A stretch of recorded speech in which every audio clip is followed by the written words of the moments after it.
What is up, guys, and welcome here to this mid-season update. We're here today, the Utes. We'll go through what's going on through half of the season thus far. And first of all, I'd like to apologize for the lack of uploads. It's mainly because I'm very busy. The summer is getting very hectic and it's coming to a close. And I'm doing a lot of stuff right now, so sorry about the lack of uploads, but that's the reason why.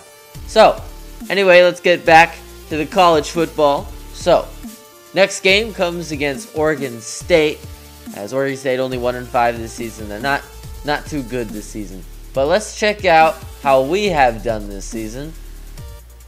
And I missed. There we go. Scores and schedules. Let's see how we've done in our certain games this season. There's been a few ups and downs, but I think in the long run it's been good. So in our first game, it was a close one against Baylor. We didn't look too good. Baylor wasn't too good themselves, so that was a lucky win at Baylor. Fresno State, we kind of just rolled them over, easy win. Then Cal, what a game against Cal. That one came down to the wire. And Cal, who's 3-3, but their 3-3 is not too shabby of a 3-3. They are really good this season. We had a bye, and then this Stanford game was a bad game. I don't know what happened. Our defense kind of collapsed, and then we threw a lot of interceptions, and it wasn't that good. McCaffrey, he had a huge game. How many yards did he have? Let me just check real quickly. McCaffrey had 152 yards and 3 touchdowns. So, not as much as Barry Sanders Jr. a couple years ago, but still, that can't happen. And then a close one to USC, which I was kind of surprised by, because I expected USC to be really good this season. They weren't as good as I thought they were, and we actually had a chance. We were actually getting blown out, and we started to come back at the end, but, you know. And then we luckily go at Oregon and get a win, which was an amazing victory. Great momentum for this Utah team. Too bad we can't make the playoff this year, but, you know, it's whatever, I guess. Then now we play Oregon State. Then our schedule is really tough. We play at number 4 UCLA, Arizona, which is a trap game every year. We haven't beat Arizona. I'm getting so hyped I can't even speak right now. Then we go to Arizona, which will be an intense matchup against Arizona, because, you know, it's Arizona. I know, wait, yeah, we're home against Arizona, if I didn't say that. And then we're at number 22 BYU, who we've had problems with against BYU in the past. So, and then at Arizona State, it's never really been a problem. Colorado's never been a problem. So, I don't know how our schedule is going to fare from this point on, so it should be interesting nonetheless. But now we're going to see the top 25. Let's see how this is going. I believe, yeah, Florida's still number 1. Ohio State 2, Oklahoma 3, and UCLA 4. So at this point, UCLA play Florida, and Ohio State would play Oklahoma. But there's still so much going on, like undefeated. 1 loss SEC, 1 loss Big 12, 1 loss ACC. You know, there's all possibilities here. So let's just run through them real quickly. UCLA, Clemson, Nebraska, Boston College, LSU, Texas, Florida State, Miami, USC, Wisconsin, Virginia, Michigan, Auburn, Utah, Oregon, Georgia Tech, Notre Dame, Texas State, BYU, and Alabama, and Virginia Tech, and Michigan State, and then the others receiving votes. You can read that for yourselves and see if you like the teams on there. If not, then oh well, I guess. So now we will check who is looking good in our conference thus far. I think it's still the same people. Yeah, UCLA is still on top for us on the South. We're looking bad though with those 2 losses, number 5th, but that could always change. You know, there's always room for error, I guess, in the Pac-12. But let's check the North now. Stanford on top thus far because they play the most games. They've already played 6 games in conference. We played 6 games in total. Jeez. And Oregon's 1-1. Wow. So I guess Oregon, if they win out, they're basically going to win it. So that's interesting to see. And now we will see Heisman watch. Oh, wow. Kyle Allen of Texas A&M. Wow, Christian McCaffrey, he's 2nd. Paul Perkins from UCLA. Greg Bryant, probably doing something good. And Ezekiel Elliott, of course. What are their overalls? Oh, all their... Oh, wow. Wow, Kyle Allen. Wow, okay. Interesting. I want to say the league leaders and all this stuff. Look at Connor Manning. He's way down there. We don't throw the ball enough. Oh, that's why Allen's up there. Okay, now rushing. No, wow. Travion Young. Well, yeah, we split between two guys. That makes a lot of sense. No one receiving. They're that far away. Wow, that's bad. Tackles, that's a bad stat. Eric Lowe with 4. True freshman who I recruited last year, and I said was going to be a major impact on this team right away. And boy, has he been. Eric Lowe, those 4 sacks. He always is in the backfield. It's weird. Interceptions. We have 1. Mo Taylor. I think we have another one. I don't know who it was by exactly. Kicking. This one's freezing. Oh, there we go. Jamie Sutcliffe, a 47-yard field goal. Okay. That's interesting, I guess. So now we will go over here to the recruitment and see how this recruiting has been thus far. So, if we look at the recruiting, we will see that we are going off a bunch of young players. First, I will check if the team needs, because of course we need some cornerbacks. We got one. We got Kyle Moses. He's a very good corner. He's fast. His tackling isn't quite there, but his coverage really good. I mean, that's basically all you need in the corner. So, speed and that, and also to go with, he's 6'2" for a corner. I mean, that's pretty good. And of course, we got these other corners.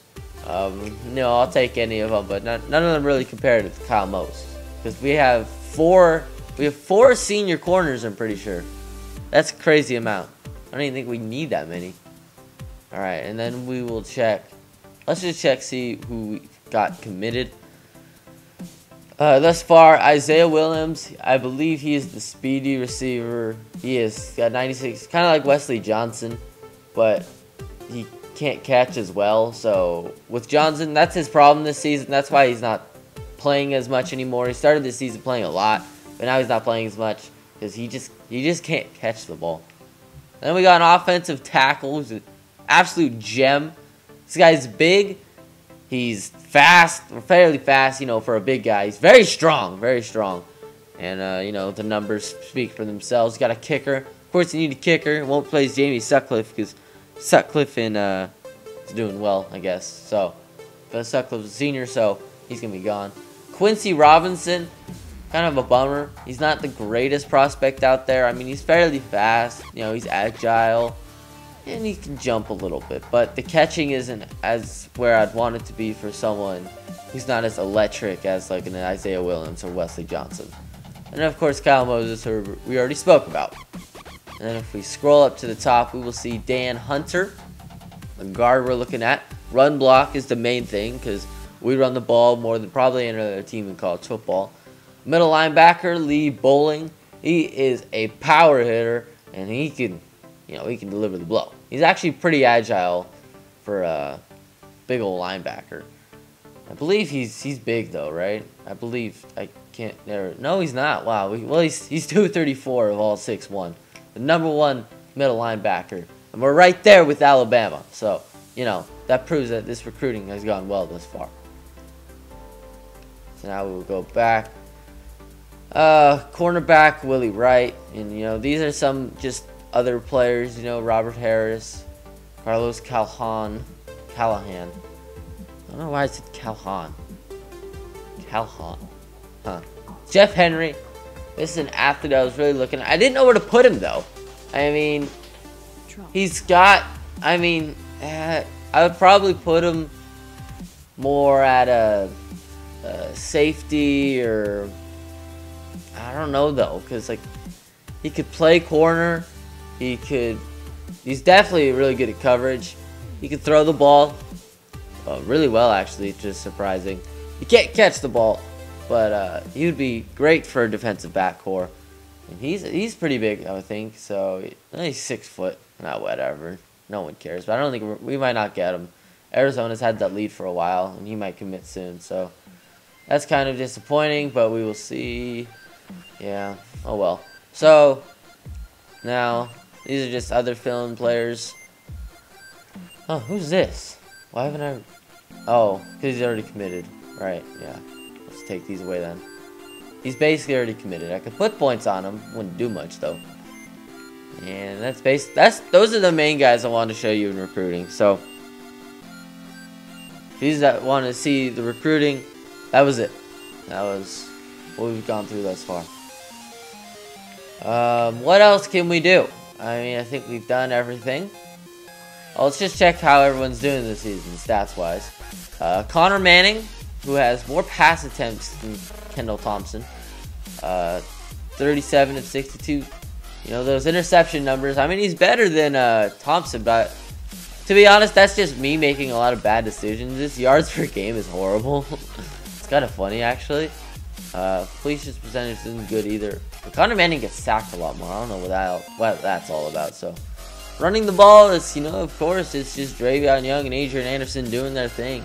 Both averaging 6 yards per rush. And this, we might have 2 1,000-yard rushers, but they get the ball a lot, and they get injured a lot. Like, you know, they get those minor injuries. They get them a lot. So, we might have to start throwing the ball, because I don't want these guys to get hurt when we're trying to, you know, make a little push to get to a good bowl this season. You know, and receiving, there's nothing there. I mean, these numbers are just completely horrible. Like, we can look at some receivers and see how much they've gone down. Like Delshawn McClellan. I mean, look at 2014. Well, actually, no, he's actually averaged on pace to get more, which is actually interesting.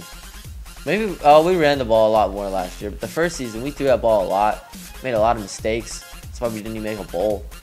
And we'll check here, sacks. You know, of course, Eric Lowe. Stevie Tuikolovatu. Some of these names are just too hard for me. I'm sorry if they're too hard, but come on. Like, that's, you know, that's what Utah does. They get the Samoans, you know. They get them. Hunter Dimmick, of course. He's always in the backfield, but only 1 sack, which is weird.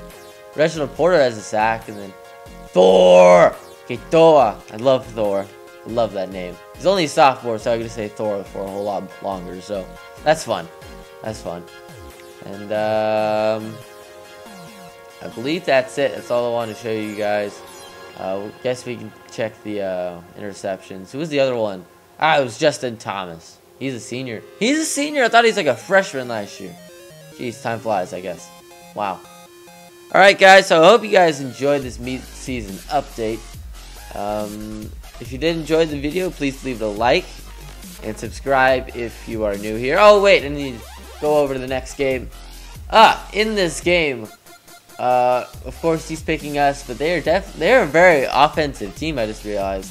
Their defense is dumpster fire, but, you know, our rush defense is good. I love that. Number 2. Kendall Thompson is questionable in this game, so we might have Kendall Thompson, but we might not as well. So, we'll see what happens when we get to that point. So, I hope you guys enjoyed this video. I'll see you guys in the next one. And of course, have a great day, and goodbye.